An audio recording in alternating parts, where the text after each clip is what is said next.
Kalau perlu tingkat 3 aksanu takwin. Karena tidak ada orang yang kecerdasannya melebihi Gus Dur. Tidak ada di seluruh dunia dari zaman apapun sampai sekarang.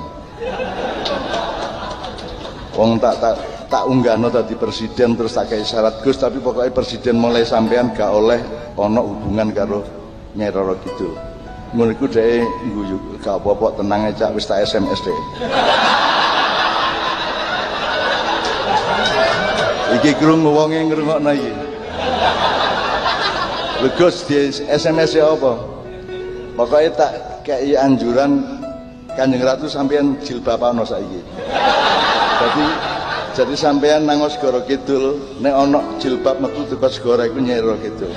Dan itu adalah atas dakwahnya Gus Dur almarhum.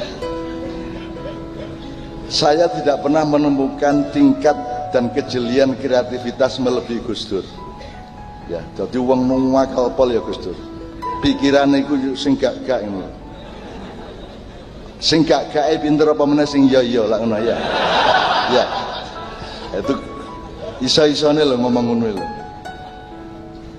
Ngongkon Nyai Roro Kidul jilbaban. Hijaber. Nyai Roro hijaber. Iku yang ngono wong Jakarta itu jilbab kok hijab lho. Nah hijab iku lak tembok ya ta, korden iku hijab. Kasful hijab iku menguak rahasia. Nek iku ya jalabib yang mufradat jilbab nek sing digawe ngono wong Jakarta jilbab wis nganggo hijab terus untuk menyebut wonge hijaber. Kon iku cara Arab ta cara Inggris gadel taek kan iku. Nek Arab nek Inggris Jakarta gak jelas. Mulane ibu kota Indonesia nek kate pindah ya rene rek nang Jombang rek. Nang Jombang Karena ini bukan soal uang, ini bukan soal politik, tapi soal infrastruktur jiwa, ilmu, dan rohaninya manusianya untuk jadi ibu kota. Untuk apa ibu kota itu ibu kota keuangan? Jakarta biarkan jadi ibu kota keuangan, tapi Jakarta bukanlah ibu kota ilmu, Jakarta bukan ibu kota akhlak, gitu. Jakarta, nah, makanya aku usul jani tebu ireng iki di luar jadi ibu kota Indonesia. Sing jenenge Serambi Madinah ya kene iki. Saiki Islame Mekah kabeh. Mekah kabeh saiki. Angger mulai teko Mekah, Madinah wis apa jenenge? Pokoke kereng ana wong sembayang jadi salahno, salawan mari sembayang jadi salah-salahno. Ndodenge kudu jelas rene tarine. Cek angel wong saiki. Karena Islamnya Islam Mekah. Nah, Mbah Hasyim sampai Gus Dur sampai Gus Solah itu Islamnya Islam Madinah. Islam Madinah itu bukan Islam kekuasaan, tapi Islam silaturahmi dan khilafah.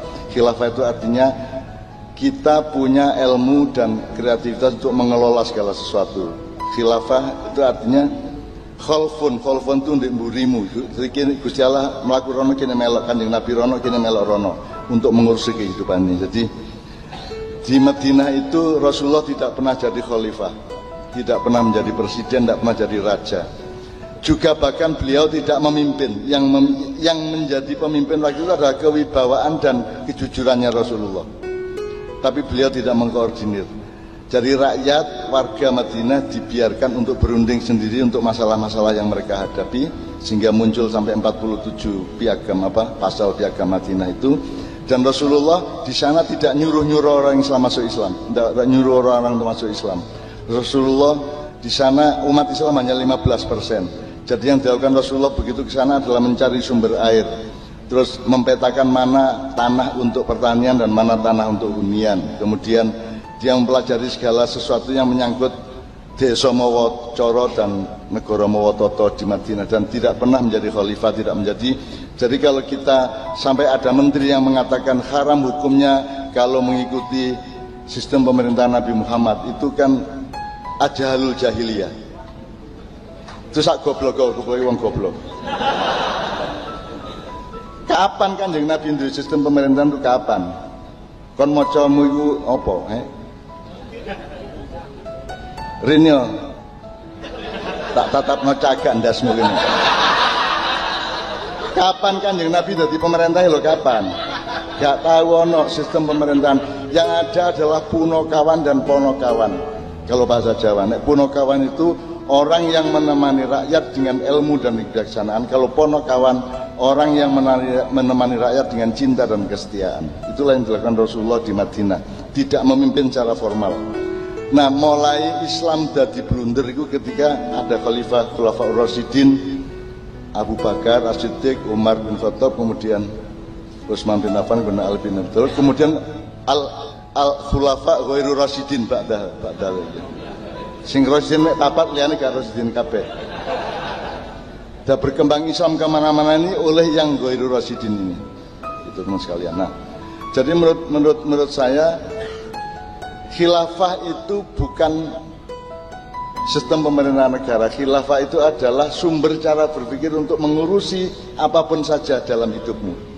Dari keluargamu, dirimu sendiri, hatimu, pikiranmu, kebunmu, sawahmu, tanamanmu, kencingmu, semua kamu urusi, kamu kelola dengan khilafah itu. Jadi khilafah itu bukan satu bahasa yang bisa dikonotasikan secara padat menjadi sistem kekuasaan.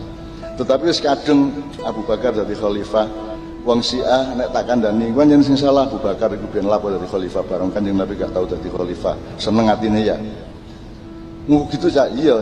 Sing luwih salah meneh Ali ngono. Lho apa? Lah Ali kok gelem-geleme nerusno lho. Nek aku dadi Ali, aku ngelompokno kabeh tak maiyahno kabeh. Tak kelompokno rek, wis aku gak usah dadi khalifah gak patheken rek. Tapi ayo diatur bareng gawe perjanjian bareng yo apa enake terus iki. Mari matine Sayyidina Utsman. Wis mari ngono dimane kon mateni aku utawa aku mateni kon, saiki ayo rembug bareng-bareng ya apa. Nah, itu yang dilakukan Rasulullah bukanlah khilafah dalam arti padat kekuasaan, tetapi adalah kebijaksanaan untuk mengelola tata kehidupan di lingkungan Madinah pada waktu itu. Makanya saya membayangkan sebenarnya saiki wis ana serambi Mekah, Aceh, lagi serambi Madinah ini. Nek persaku ya semua pesantren Tebu Ireng harus menjadi serambi Madinah. Jadi urusannya gak apa jenenge tauhid dan akhlak, urusannya itu adalah silaturahmi, urusan pluralisme, urusan bertani, urusan berdagang dengan baik. Itu Madaniyah namanya. Nah, menurut saya Gus Solah adalah orang semacam itu. Gus Solah tidak spektakuler seperti Gus Dur, tapi Gus Solah adalah orang yang sangat jujur, orang yang juga tidak bernafsu terhadap apapun yang dia tidak boleh bernafsu. Gus Solah juga tidak mengejar sesuatu yang dia tidak pantas mengejarnya. Gus Solah ya apa anane wong motore Vespa. Itu pun aku curiga duduk Vespa paling ku baja iku. Nek Vespa lak temenan Itali nek baja iku ya meh kaya Vespa tapi duduk Vespa, baja. Soal aku biyen nggih baja. Jadi karena saya ini dekat sama Gus Solah karena saya beristri dengan orang yang dari berarti bapaknya istri saya itu temennya Gus Solah. Dia macam-macam bukan karo aku. Maratuaku iki kancane Gus Solah, iya rek, maratuaku karo cacakne maratuaku kancane Gus Solah. Kos bareng zaman ITB biyen sak piturute. Ngono lho rek, dadi aku iki elek-elek ya warga Tebu Ireng nggih.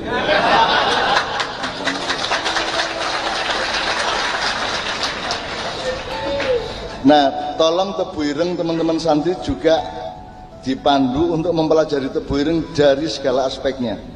Karena ada banyak sekali hal-hal yang menyangkut Tebu Ireng yang tidak diketahui sendiri oleh banyak orang Tebu Ireng maupun santri-santri Tebu Ireng. Karena begitu banyak infrastruktur ilmu dan hikmah dari sejarah Tebu Ireng untuk Republik Indonesia. Sangat banyak. Mungkin sejak pesantren Selawe sampai macam-macam yang Mbah Hasyim terlibat. Terus biyen sapa sing duwe tanah Tebu Ireng biyen? Sing ngekeki sapa? Terus Pak Lurah iku biyen apane Mbah Hasyim sak piturute iku ana kabeh sejarahe. Kalau Anda mempelajari itu sampai ke resolusi jihad, sampai ke kebijaksanaan yang lain pada periode-periode yang berikut-berikutnya, insya Allah Indonesia bisa bercermin ke Tebu Ireng. Kan Tebu Ireng itu ada labnya, laboratoriumnya, apa gorengannya Indonesia itu, di wajahnya itu, ini wajahnya. Ya. Kecuali nek kon kepingin nguyui wajan ya ono kono. Tapi intinya saya berharap sangat banyak kepada Tebu Ireng dan saya sudah bisik-bisik sama Pak Yai yang baru kita ini. untuk suatu hari saya siap kerjasama dengan Tebu Ireng dalam bidang apapun saja yang kira-kira untuk kemaslahatan Indonesia. Oke, anak-anakku sekalian, saya kira karena saya tadi mengharap kepada Anda agar supaya hembusan nafas Anda malam didorong oleh kepenuhan cintamu kepada Allah, Rasulullah, Gus Solah dan semua umat Islam dan semua bumi tanah jagat raya. Maka kan ada, kita mengetahui ada pokoknya selawatan untuk Gusti Allah balik Nabi Muhammad diterus nang Gus Solah nunaya. Jadi ada rute cinta di dalam sholawat. Itulah sebabnya kita tahlilan. Bayangkan malam hari ini mantan Ketua Muhammadiyah Pak Din Samsudin melok tahlilan.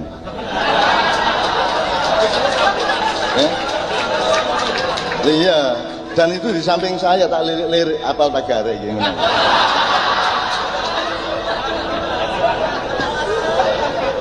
Ternyata apal.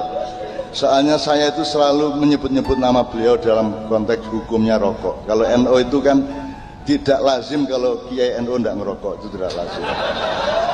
Kalau Muhammadiyah itu ada dua madhab di dalam Muhammadiyah, ada Muhammadiyah Malikiyah itu boleh merokok karena Pak Malik Fajar ngerokok terus. Terus ada Muhammadiyah Syafi'iyah itu tidak boleh ngerokok karena Pak Syafi'i Ma'arif tidak ngerokok. NU aku takon nang Mbah Sirot Slaten toko NU lokal di sana, umur 94, basbus petang rekar. Mbah, apa hukumnya ngerokok, Mbah? Terus yang ini, wah wajib. Wajib. Ya NU ya Allah. Nah, Pak Din itu merokok hanya kalau di Samsu. Makanya kalau ketemu dia siapa? Din Samsu, Din. Ya. Jelas ya? Namanya aja Samsudin gitu. Anda juga pasti pernah mendengar bahwa yang bikin di Samsu ini dulu kan Cina yang datang ke Mbah Khalil di mana? Bangkalan. Terus saya ini usaha apa supaya saya bisa hidupnya enak. Gini, ini kan banyak kebun tembakau, kamu jual rokok aja, tapi harus konsumennya adalah Nahdliyin.